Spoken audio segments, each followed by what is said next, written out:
Puji nama Tuhan. Shalom Bapak Ibu jemaat sekalian yang ada di gereja maupun yang di rumah, saya ucapkan selamat pagi. Puji nama Tuhan karena kasih karunia Tuhan, karena berkat Tuhan kita bisa dipertemukan kembali di dalam hadirat Tuhan untuk bersuka cita bersama dalam ibadah Paskah pada tahun ini.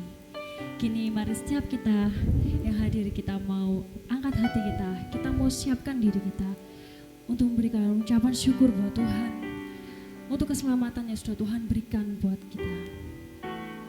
Haleluya. Haleluya. Terima kasih Tuhan.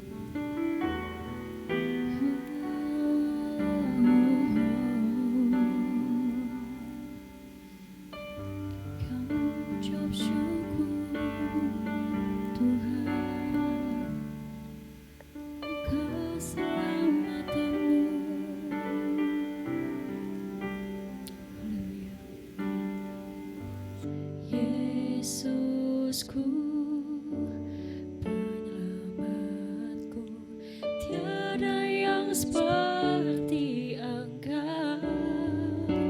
Setiap hari ku memuji keajaiban kasih-Mu.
mengucap syukur Tuhan untuk segala berkat, untuk segala kasih setia yang sudah Engkau berikan buat setiap kami Tuhan, untuk setiap pengorbanan yang memulihkan setiap kami Tuhan.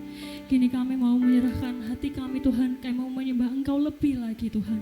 Engkau lawat setiap kami, Engkau hadir di tengah-tengah setiap kami Tuhan. Kami menyerahkan ibadah ini dari awal hingga akhirnya di dalam tangan-Mu. Hanya di dalam nama-Mu kami berdoa, haleluya, amin. Puji nama Tuhan, shalom Bapak Ibu. Ada sukacita hari ini? Amin. Mari kita berikan pujian terbaik kita atas kebaikan Tuhan yang rela mati di kayu salib untuk memulihkan setiap hati kita.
Kita akan berdoa. Kami mengucap syukur Tuhan untuk semua kebaikan yang Kau berikan buat kami. Kalau sebentar kami akan mendengar dan belajar akan firman-Mu, kiranya Engkau mengurapi kami, memberkati kami semua, agar kami bisa mengerti kehendak-Mu untuk kami lakukan dalam kehidupan kami.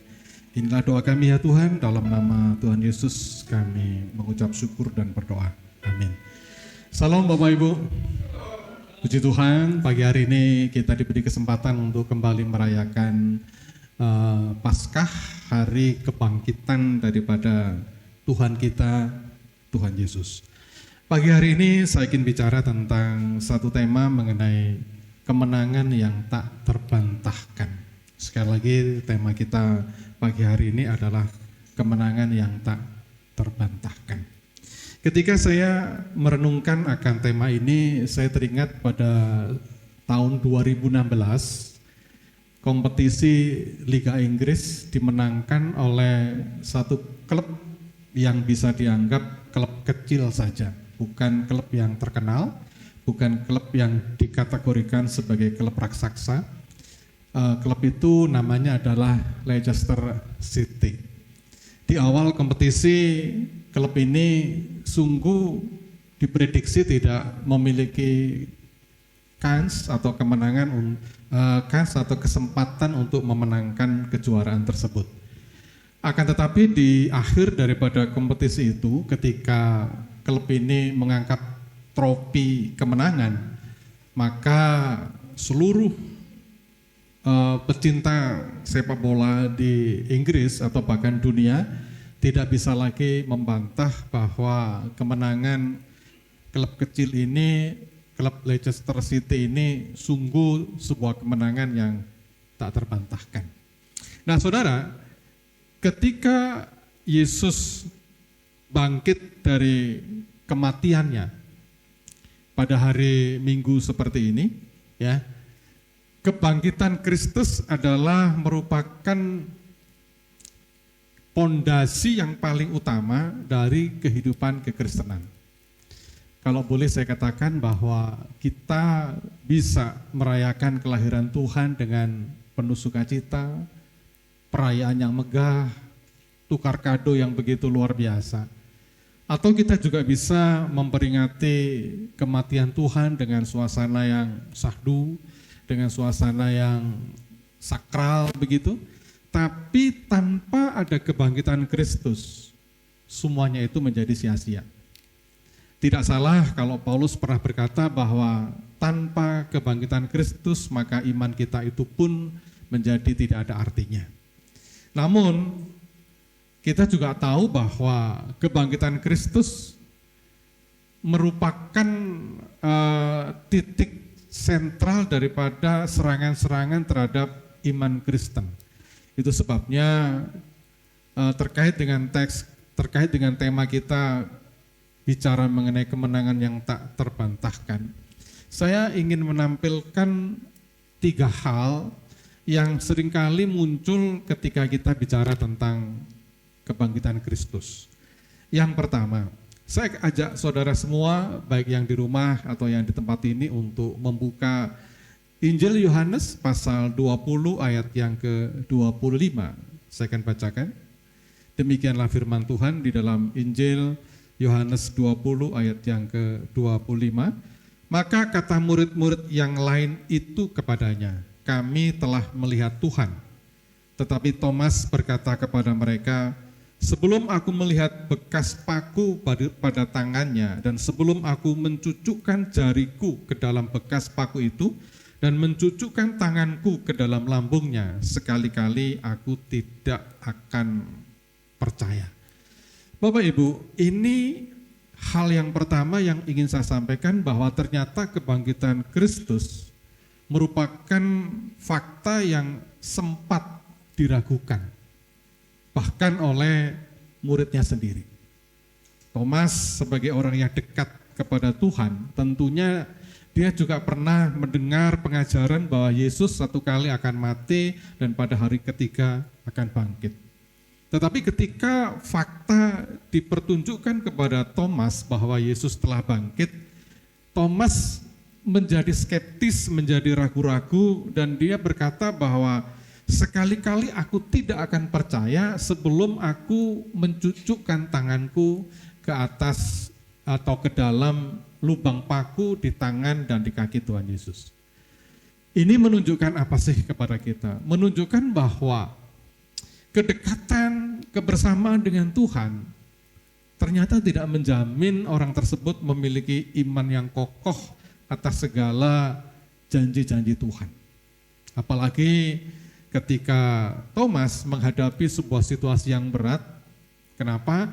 Karena 3,5 tahun Thomas bersama-sama dengan Tuhan, dia menikmati segala mujizat-mujizat mungkin, dia menikmati janji-janji Tuhan mungkin, tiba-tiba Tuhan yang dia sanjung, raja yang dia sembah harus mati di atas kayu salib, sebuah pergumulan yang berat, sehingga ketika pergumulan yang sedemikian berat menimpa diri Thomas, tiba-tiba dia meragukan semua janji Tuhan. Sidang jemaat yang dikasihi oleh Tuhan, bukankah seringkali kita juga punya sikap yang seperti Thomas? Sebagai orang percaya, sebagai orang Kristen, sebagai orang yang disebut anak-anak Tuhan, berapa banyak kali kita mendengar janji Tuhan. Banyak kali kita tahu akan pemeliharaan Tuhan.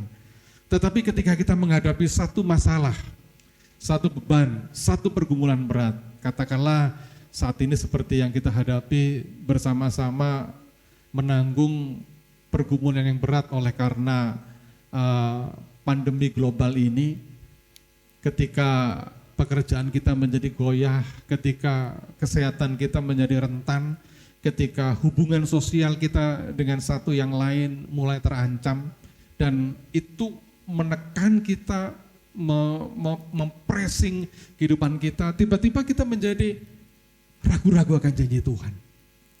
Tiba-tiba di dalam keterpurukan itu kita bertanya, benar enggak ya Tuhan memelihara saya? Benar enggak ya janji Tuhan nyata dalam kehidupan saya? Benar enggak ya bahwa Tuhan akan menuntun jalan kehidupan saya? Saudara, saya mau katakan, ketika kita mulai meragukan akan segala janji Tuhan, engkau tidak kokoh di dalam imanmu kepada Tuhan. Kebangkitan Tuhan walaupun sempat diragukan bahkan oleh orang yang terdekat, tetapi itu tidak membuat kebangkitan itu menjadi sesuatu yang kosong. Kebangkitan Tuhan tetap sesuatu yang tak terbantahkan. Yang kedua, kebangkitan Kristus, kemenangan Kristus tidak hanya diragukan oleh orang-orang yang dekat dengan dia, khususnya Thomas tadi, tetapi juga ternyata di dalam Matius 28 ayat 12 sampai yang ke-13 kita menemukan bahwa berita tentang kebangkitan itu coba dipalsukan oleh beberapa orang. Saya akan bacakan teksnya. Di dalam Matius 28 ayat 12 sampai yang ke-13 demikian. Dan sesudah berunding dengan tua-tua, mereka mengambil keputusan lalu memberikan sejumlah besar uang kepada serdadu-serdadu itu dan berkata, kamu harus mengatakan bahwa murid-muridnya datang malam-malam dan mencurinya ketika kamu sedang tidur. Bapak Ibu yang dikasihi oleh Tuhan, kita ketika membaca teks ini gampang menginterpretasikan bahwa para pemimpin Israel, orang-orang Yahudi, para tua-tua, para serdadu itu, mereka tahu dengan benar, tahu fakta yang terjadi bahwa Yesus sudah bangkit. Akan tetapi karena mereka berpikir kebangkitan Tuhan itu akan merugikan posisi mereka. Kebangkitan Tuhan itu akan membuat kerugian di dalam profesi pekerjaan mereka. Maka mereka mencoba untuk memalsukan fakta kebangkitan itu dengan cerita-cerita yang lain. Di dalam teks dikatakan, coba engkau viralkan sebuah cerita bahwa jenazah Yesus itu dicuri oleh murid-muridnya. Nah, saudara yang terkasih, kembali saya ingin katakan bahwa kebangkitan Kristus, kemenangan Kristus, ini coba dipalsukan oleh beberapa orang. Dikasih cerita sedemikian rupa sehingga seakan-akan bahwa Yesus itu tidak pernah bangkit. Fakta seperti ini nggak bisa dipungkiri sampai hari ini pun nampaknya masih ada. Ada beberapa orang yang coba untuk memalsukan cerita tentang kebangkitan Kristus, bahwa Yesus tidak bangkit, bahwa Yesus adalah begini, begitu, dan sebagainya. Artinya Bapak Ibu, kalau satu kali kita menemukan cerita-cerita yang seperti ini, informasi, pengajaran yang seperti ini, saya hanya ingin katakan bahwa semua informasi, ajaran seperti itu adalah informasi dan ajaran yang palsu. Yang benar adalah Yesus sudah bangkit. Apa buktinya? Banyak. Contoh misalkan, salah satu bukti kebangkitan Kristus adalah berdirinya gereja. Gereja berdiri oleh karena kebangkitan Kristus. Dan ada banyak bukti-bukti yang lain kalau kita boleh rinci satu persatu. Tetapi satu hal yang ingin saya sampaikan, Jangan pernah kita percaya pengajaran-pengajaran yang mengatakan Yesus tidak bangkit. Yang ketiga saya ingin ajak Bapak Ibu untuk melihat dalam 1 Korintus 15 ayat yang ke-12 sampai yang ke-13. Saya akan bacakan demikian. Jadi, bila mana kami beritakan bahwa Kristus dibangkitkan dari antara orang mati, bagaimana mungkin ada di antara kamu yang mengatakan bahwa tidak ada kebangkitan orang mati? Kalau tidak ada kebangkitan orang mati, maka Kristus juga tidak dibangkitkan. Yang ketiga ini cukup jelas, ada banyak orang yang tetap menolak akan kebangkitan Tuhan. Dengan berbagai macam versi, berbagai macam cerita yang mereka ungkapkan kepada banyak orang, intinya adalah mereka menolak kebangkitan Kristus.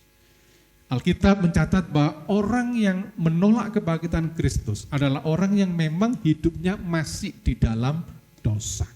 Kekerasan hati, kedegilan hati, ilah-ilah palsu yang menutupi mata iman mereka jelas akan menolak kebangkitan Kristus. Tapi kita sebagai orang yang percaya, saya ingin katakan bahwa apapun keraguan-raguan orang lain tentang kebangkitan Kristus, apapun cerita-cerita yang coba untuk didengungkan bagi banyak orang terkait dengan ketidakpercayaan akan kebangkitan Tuhan, tetapi firman Tuhan yang ingin saya sampaikan adalah bahwa Yesus sudah bangkit. Kemenangannya adalah kemenangan yang tak terbantahkan. Pada akhirnya saya ingin membaca satu ayat di dalam 1 Korintus 15 ayat yang ke-20. Tetapi yang benar ialah bahwa Kristus telah dibangkitkan dari antara orang mati sebagai orang yang sulung dari orang-orang yang telah meninggal. Amin Bapak Ibu. Tuhan memberkati. Shalom Tuhan, biarlah firman yang sudah kita dengar pada pagi hari ini dapat memberkati kita dan sukacita Paskah senantiasa ada di dalam hati kita.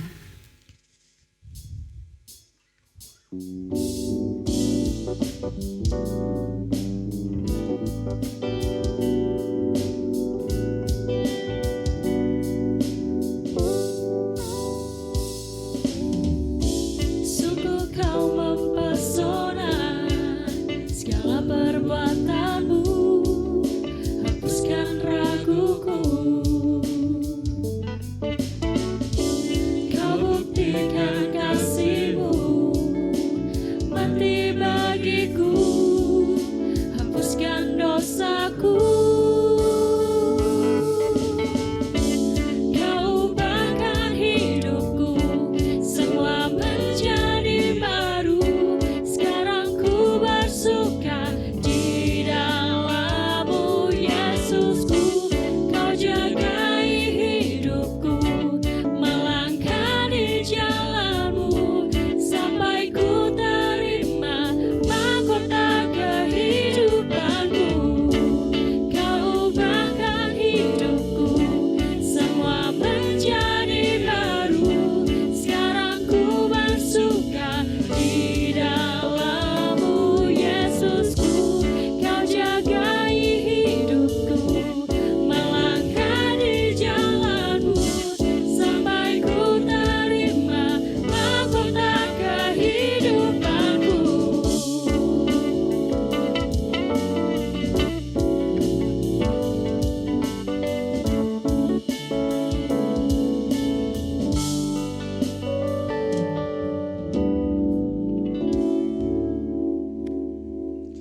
Baik Bapak Ibu, kita akan akhiri ibadah kita akan tunduk kepala, kita akan berdoa. Tuhan, kami sungguh mengucap syukur untuk semua kebaikan-Mu.